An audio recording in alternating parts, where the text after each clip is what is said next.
Okay, I think it is the last part of this thing. I do using my dissertation as a part to explain of how to construct an empirical study, how to construct an empirical um, scientific thinking, put into writing. Okay, and you can see a lot of that step is showing up in the present about before this. First, you need abstract. Why need abstract? Because the abstract is representative of your observative conclusion. The abstract basically tell the audience of, okay, what the whole point of this study is. We're testing those sample and we draw out this conclusion. That's it. 3 sentence. And they want 10 sentence, extend it. That's it. Problem solving is going to why the first chapter they go to the statement of problem, go to the proposal of this study, why I need to read this study, why you do this study, as significant in this study, is that value this study have any value, or do you just waste your time, or we waste our time to reading this? We call problem solving. It's up here. Of course, you gotta have problem to solve it, right? It could be some gap in study. It could be we don't know this, so now I want to know it. And the proposal, my study is about to solve the problem. So we got a clear problem, and then how to solve it, right?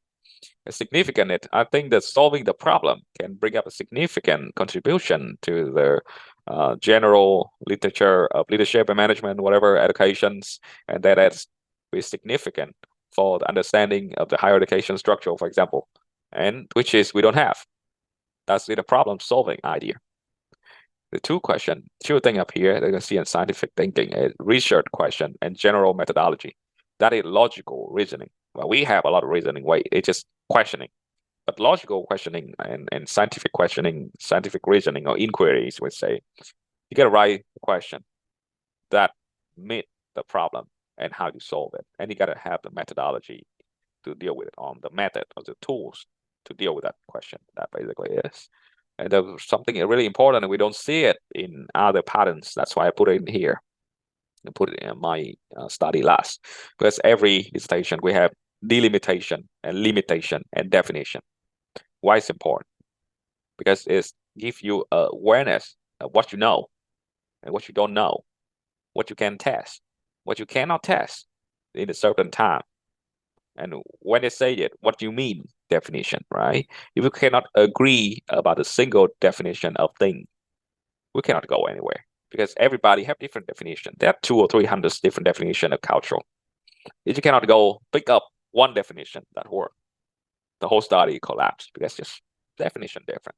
That's why you see that the study is so small. Even it's 700 pages, 3 to 5 or 16 copies of study revised 10 times. But if it is based on some sort of definition, 2 or 3 or 5 or 10 or 20, but it compare with 180 and 190 and keep coming up different definition, it could be wrong. That's why it's the limitation of study. The empirical study always have limitation. Then nothing scientifically have no limitation. Even the general relativity theory of Einstein, they all have limitation. That is, we clarify rational of what we know and what we don't know. That's why up here, know yourself. And that's why scientific thinking really have you build up the self-awareness. But you know that you don't know things. You know that you have this tiny little contribution to the human knowledge. That's how you started self-awareness. Okay, the second part, the literature review, basically is connecting knowledge. No other people do, no other people work. I keep telling people, might be something you discover is some guy already covered it in 1950. So why we need to listen to you? That is something. And what you presented, well, I tested with a modern population, with a new methodology. That is something new, right? So that is somehow this is a purpose of this study. Problem solving. Theory is great, 100% agree. But how it apply with 21st century population? Well, you got to test. That has work. And of course, you got to go conceptualizing. You got to know the theory. That's why the whole point, why you need to learn thousands of theory, thousands of philosophical thinking, multiple model. What you got to do? You got to pick the one you wanted to follow up. That's called conceptualizing. So all scientists in the general conceptualizing, they know how to see the big picture. Because if you cannot conceptualize and you know where you are in this literature review system and literature of the study system, and you go nowhere, right? You got to have the rule, stand on the ground. That's conceptualizing. And then where we go? Yeah, the different chapter 3, It's called some research design. Basically, is the way you do the practical approach. Like you can use the word experimental design in the first definition. It is the same thing. So that is, you have the methodology, you have a question. Now you design it, make it real, make it like a model, how many people you could participate, how data we're treating, how you compare it, what the boundary of your case, right? The boundary is important. That's also the know yourself idea. That's why we give know a limitation and emphasize limitation in every chapter. That's helping you build up your self-awareness a lot. And we have some here, data management analysis and trustworthiness. It's about ethical checking. That's why all the scientists who have scientific thinking always have ethical checking and bias checking, because we know that all kind of science, practical, so based on human conduct, they have bias and have ethical issue. And that also see another like scandal in scientific worlds, academia, Harvard, Stanford, MIT. It's all about ethical stuff. You quoting other people idea and you claim it is yourself, following up citation, reference, everything. So ethical checking is something you need, and bias checking is something you need in scientific thinking. And of course, when you represent a result, you need to clarifying the work. Okay, I answered 4 questions. This is my question 1, question 2, question 3, right? It's just like what their other course talking about how you communicate with your audience. The same thing. Okay, and chapter 5 discussion, we're talking about finding new knowledge. Yep, this is the tiniest thing you contribute to the mankind as a human knowledge. You gotta find something new up here, or I mean, why are you spending time doing this if you cannot find something new, right? It could be you testing it could be you testing the old theory for 15 years ago and say, yeah, it still work with this population. It's great, right? But if testing it is not work with the population, so what you gotta do? You gotta develop a better model, or you gotta expand a model, or you gotta develop a new version of that with apply a different work. Or you found out you found the limitation of the old 70 years old theories that cannot apply with this theory. That's why a lot of theories in the history cannot work for now. That's finding new knowledge important for the scientific thinking. And believe me, keep like Robert Feynman, right? Richard Feynman, keep learning and learning and learning. And one day you're gonna find out you learn something that nobody knows. That's how you're finding new knowledge, right?